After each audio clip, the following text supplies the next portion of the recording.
আমন্ত্রণ বিশ্ব বাংলায়, সঙ্গে আছি আখতারুজ্জামান টিটন। শুরুতেই সংবাদ শিরোনাম।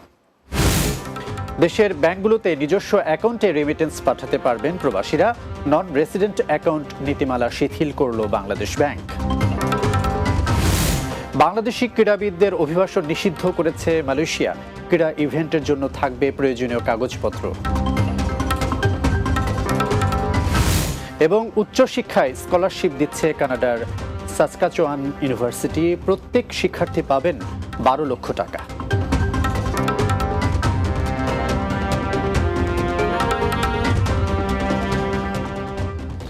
সংবাদ শিরোনাম দেখছিলেন, এবারে বিস্তারিত।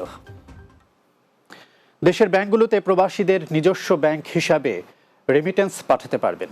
সম্প্রতি নন রেসিডেন্ট অ্যাকাউন্ট পরিচালনার নীতিমালা শিথিল করেছে বাংলাদেশ ব্যাংক। এখন থেকে প্রবাসীদের সংশ্লিষ্ট সুবিধাভোগীরা এই হিসাব পরিচালনা করতে পারবেন। এসব হিসাবে বিদেশ থেকে অনলাইনে বা ইলেকট্রনিক ফান্ড ট্রান্সফারের আওতায় রেমিটেন্সের অর্থ পাঠানো যাবে।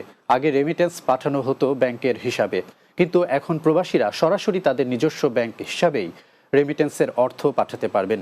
এই বিষয়ে কেন্দ্রীয় ব্যাংক থেকে একটি সার্কুলার জারি করে বাণিজ্যিক ব্যাংকগুলোর প্রধান নির্বাহীদের কাছে পাঠানো হয়েছে। এই বিষয়টি অবিলম্বে কার্যকর হবে এবং সংশ্লিষ্ট গ্রাহকদের জানানোর জন্য ব্যাংকগুলোকে নির্দেশনা দিয়েছে কেন্দ্রীয় ব্যাংক। বাংলাদেশি ক্রীড়াবিদদের অভিবাসন নিষিদ্ধ করেছে মালয়েশিয়া। দেশটির ইমিগ্রেশন বিভাগ আর বাংলাদেশ থেকে ক্রীড়াবিদদের ক্রীড়া ইভেন্টের জন্য প্রয়োজনীয় কাগজপত্র ছাড়া ওই দেশে প্রবেশের অনুমতি দেবে না। ইমিগ্রেশনের মহাপরিচালক দাতুক জাকারিয়া শাবান এক বিবৃতিতে বলেছেন, একটি সিন্ডিকেট ক্রীড়া ইভেন্টে যোগদানের অজুহাতে বাংলাদেশি নাগরিকদের দেশে আনার চেষ্টা করছে, যা শুধুমাত্র বিদেশিদের মালয়েশিয়ায় কাজ খোঁজার জন্য। পরিচালক জানিয়েছেন, গত অক্টোবরে সিন্ডিকেট 18 জন ক্রীড়াবিদকে নিয়ে এসেছিল। 21 থেকে 33 বছর বয়সী পুরুষদের মালুরিতে অভিযান চালিয়ে আটক করা হয়। এছাড়াও একটি ক্রীড়া প্রতিযোগিতায় অংশগ্রহণের জন্য পাসপোর্ট এবং একটি আমন্ত্রণপত্র জব্দ করে পুলিশ। পরিচালক আরও জানান, 2023 সালের 15 জানুয়ারি 23 জন বাংলাদেশি নাগরিক একই পদ্ধতি ব্যবহার করে মালয়েশিয়ায় প্রবেশ করেছিলেন। মালয়েশিয়ার কেলান্তান রাজ্যের কোটা ভারতে অভিযান চালিয়ে 7 বাংলাদেশি সহ 15 জন অবৈধ অভিবাসীকে আটক করেছে দেশটির ইমিগ্রেশন বিভাগ।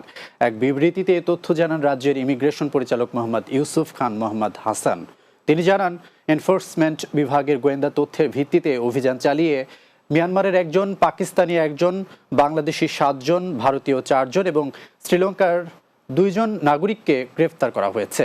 পরবর্তী ব্যবস্থা নেওয়ার জন্য গ্রেফতারকৃতদের তানাহ মেরা ইমিগ্রেশন ডিপোতে রাখা হয়েছে। আন্তর্জাতিক শিক্ষার্থীদের স্কলারশিপের আওতায় স্নাতক প্রোগ্রামে অধ্যয়নের সুযোগ দিচ্ছে কানাডার সাসকাচুয়ান ইউনিভার্সিটি। নির্বাচিত শিক্ষার্থীদের এককালীন দিবে প্রায় 12 লাখ টাকা। বাংলাদেশ সহ বিশ্বের বিভিন্ন দেশের শিক্ষার্থীরা এই স্কলারশিপের জন্য আবেদন করতে পারবেন। 15 ফেব্রুয়ারি 2025 সালের মধ্যে আবেদন করতে হবে বিশ্ববিদ্যালয়টিতে। আরও জানাচ্ছেন মাহমুদ রুবেল। বিদেশে উচ্চশিক্ষা নিতে আগ্রহী শিক্ষার্থীদের মধ্যে কানাডা অন্যতম গন্তব্য। কম টিউশন ফি, আন্তর্জাতিক মানের শিক্ষা ব্যবস্থা এবং পড়াশোনা শেষে নাগরিকত্ব ও চাকরির সুযোগ কানাডাকে আরও আকর্ষণীয় করে তুলেছে। কানাডার বিশ্ববিদ্যালয়গুলো শিক্ষার্থীদের প্রাতিষ্ঠানিক ফলাফলের ভিত্তিতে বৃত্তি দেয়। তবে বৃত্তি পেতে হলে টোফেল, আইএলটিএস, জিআরই বা জিম্যাট পরীক্ষায় ভালো স্কোর থাকা প্রয়োজন। যদিও বৃত্তি পাওয়া প্রতিযোগিতামূলক, তবু এটি শিক্ষার্থীদের জন্য ব্যয়ের চাপ কমায়। সম্প্রতি ইন্টারন্যাশনাল এক্সেলেন্স অ্যাওয়ার্ডসের আওতায় নির্বাচিত মেধাবী শিক্ষার্থীদের স্কলারশিপের ঘোষণা দিয়েছে। বাংলাদেশ সহ বিশ্বের বিভিন্ন দেশের শিক্ষার্থীরা এই স্কলারশিপের জন্য আবেদন করতে পারবেন। নির্বাচিত শিক্ষার্থীদের এককালীন 10,000 কানাডিয়ান ডলার বা বাংলাদেশি টাকায় প্রায় 12 লাখ টাকা দিবে। সাসকাচুয়ান বিশ্ববিদ্যালয় কানাডার একটি শীর্ষস্থানীয় পাবলিক রিসার্চ ইউনিভার্সিটি। বিশ্ববিদ্যালয়টি প্রতি বছর 3000-এরও বেশি আন্তর্জাতিক শিক্ষার্থীকে সুবিধা প্রদান করে থাকে। আবেদনের যোগ্যতা হিসেবে ধরা হয়েছে স্নাতক ডিগ্রিতে আবেদনের জন্য উচ্চ মাধ্যমিক পাস হতে হবে, ইংরেজিতে দক্ষ হতে হবে এবং ইংরেজি দক্ষতা পরীক্ষার স্কোর আইএলটিএস বা টোফেল জমা দিতে হবে। সাসকেচুয়ান বিশ্ববিদ্যালয়ের ওয়েবসাইট www.admissions.usask.ca তে গিয়ে আবেদন করতে হবে। আবেদনের শেষ সময় 15 ফেব্রুয়ারি 2025। Mahmud Rubel, Bangla TV news desk. বিশ্ব বাংলা এবার একটা বিরতি, ফিরে আসার পর অন্যান্য খবরের সাথে আরো যা থাকছে। মৌলভীবাজারে 5 প্রবাসীর বাড়ির প্রবেশ পথ বন্ধ করে দেওয়ার অভিযোগ, বেড়া অপসারণ করতে পুলিশের নির্দেশনাও মানা হয়নি।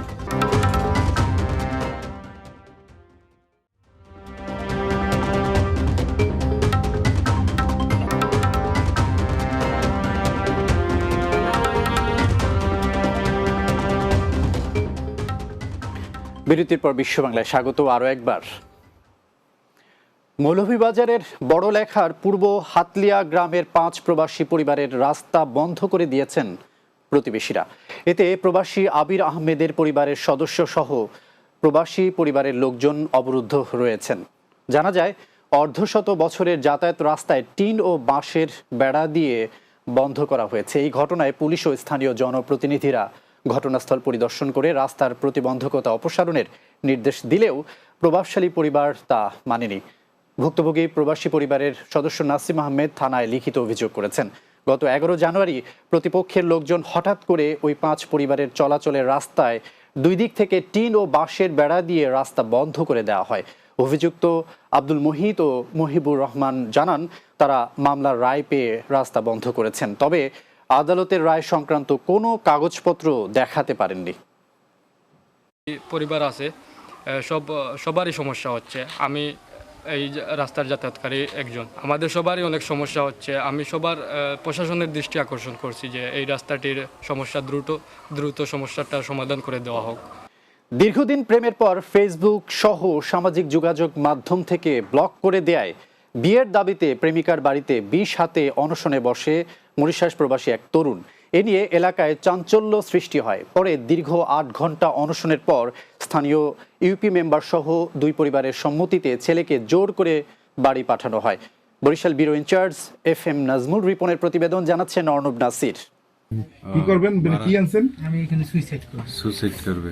বিয়ের দাবিতে ছেলের বাড়িতে অনশনের ঘটনা সচরাচর শোনা গেলেও এবার উল্টো মেয়ের বাড়িতে অনশনে বসেন বরিশালের এক প্রবাসী তরুণ। জেলার আঘুলঝাড়া উপজেলার রাজিহার ইউনিয়নের মরিশাস প্রবাসী শিশির ঢালি দীর্ঘদিন প্রবাস জীবন শেষ করে দেশে আসেন। পরে একই উপজেলার গৈলা ইউনিয়নের রাহুতপাড়া গ্রামের পলাশবালার মেয়ে তন্নিবালা পাখির সাথে প্রেমের সম্পর্ক গড়ে ওঠে তার। প্রেমের সুবাদে বিভিন্ন জায়গায় ঘোরাফেরা ও পড়াশোনার খরচ সহ সব ধরনের সহযোগিতা করতেন ওই প্রবাসী তরুণ। তবে সম্প্রতি শিশির ঢালির সাথে যোগাযোগ বন্ধ করে দেয়ায় বিষ হাতে নিয়ে বিয়ের দাবিতে প্রেমিকার বাড়িতে অনশনে বসেন প্রবাসী ওই তরুণ। আমাদের সাথে সম্পর্ক 2 বছরের, ওর সাথে আমার ঘোরা ফেরা সবকিছু আছে। ও সাথে আমি কন্টিনিউ কথা বলি, 2 ঘন্টা 3 ঘন্টা করে কথা বলা হয়েছে রাত্রে। হঠাৎ করে গত শুক্রবার থেকে আমার সাথে কথা বলা বন্ধ করে দিয়েছে। অনেক ডিপ্রেশনের ভিতরে আছি, আমি যে কোনো সময় আমি আত্মহত্যা করতে পারি। ঠিক আছে, এর জন্য এখন আমি চাইবো আমার সাথে থাক, আমি ওরে বিবাহ করতে চাই। প্রবাসী তরুণের সাথে বিয়ে দেওয়ার দাবিও জানান তার বড় ভাই। এই মেয়ের যাবতীয় খরচপাতিও আমার ভাই বহন করছে অনেক দিন যাবত।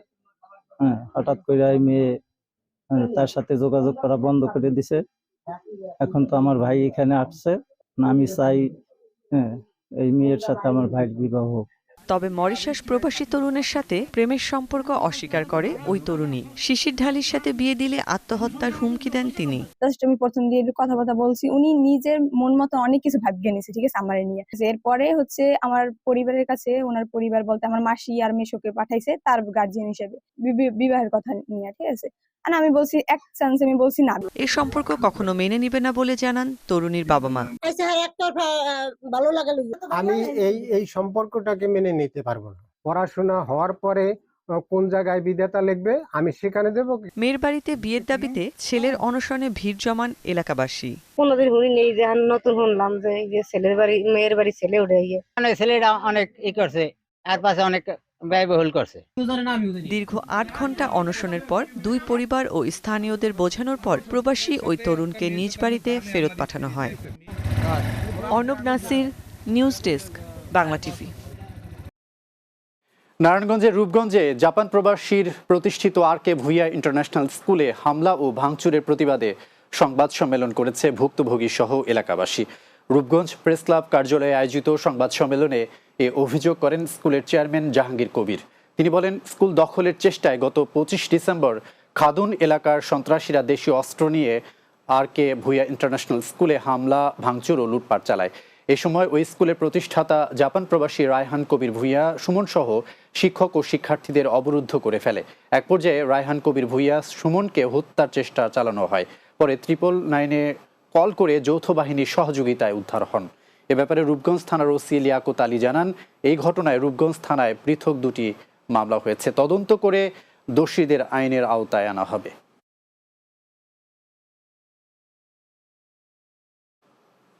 শেষ করব বিশ্ব বাংলা, যাওয়ার আগে শিরোনামগুলো আরো একবার। দেশের ব্যাংকগুলোতে নিজস্ব অ্যাকাউন্টে রেমিটেন্স পাঠাতে পারবেন প্রবাসীরা। নন রেসিডেন্ট অ্যাকাউন্ট নীতিমালা শিথিল করল বাংলাদেশ ব্যাংক। বাংলাদেশি ক্রীড়াবিদদের অভিবাসন নিষিদ্ধ করেছে মালয়েশিয়া। ক্রীড়া ইভেন্টের জন্য থাকবে প্রয়োজনীয় কাগজপত্র। উচ্চশিক্ষায় স্কলারশিপ দিচ্ছে কানাডার সাসকাচুয়ান ইউনিভার্সিটি। প্রত্যেক শিক্ষার্থী পাবেন 12 লক্ষ টাকা। এবং মৌলভীবাজারের 5 প্রবাসীর বাড়ির প্রবেশ পথ বন্ধ করে দেওয়ার অভিযোগ। বেড়া অপসারণ করতে পুলিশের নির্দেশও মানা হয়নি।